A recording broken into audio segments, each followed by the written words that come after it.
Le défi extraordinaire que vous nous demandez de relever aujourd'hui, nous allons pouvoir le relever parce que vous êtes là.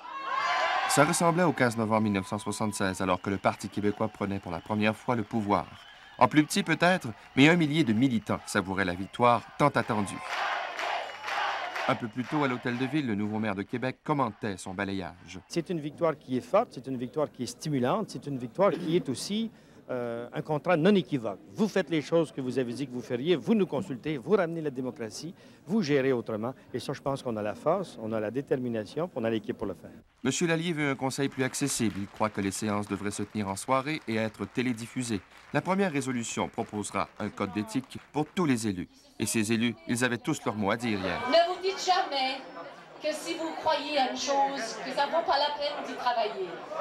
Maintenant, nous allons le faire. C'est le moment idéal pour montrer comment on doit traiter une opposition. Pour que la meilleure démocratie continue d'exister, commence à exister à Québec. M. Lallier a dit clairement qu'on allait maintenant aller à l'Hôtel de Ville pour débattre. Non pas en cachette dans le bureau avec Laurent, comme pendant les dernières années, mais sans place publique. Et c'est ça qu'on va faire. On n'est plus jamais seul, moi puis Winnie, maintenant. On a la ville derrière nous autres, puis on a quelque chose pour travailler pendant 4 ans, puis remettre la ville de Québec aux mains des citoyens. C'est le début de la transition, si je comprends bien. Et les choses se font gentiment. On fera pas ça de nuit, hein? Les deux maires de Québec se rencontraient pour la première fois ce matin à l'Hôtel de Ville. Présentation du nouveau patron aux fonctionnaires, mais aussi discussion des dossiers urgents, notamment celui de Via Rail.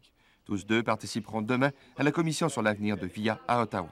Jean-Paul Lallier appuie inconditionnellement les démarches de Jean Pelletier dans ce dossier. Alors, dans le 113, Nadeau 38, Vigée 75, rejeté 6. Dans la salle du Conseil, on dépouillait également le vote. On peut prévoir qu'il y aura recomptage dans 3 districts où les majorités sont très minimes, dans Saint-Sauveur, Saint-Malo et Montchâtel.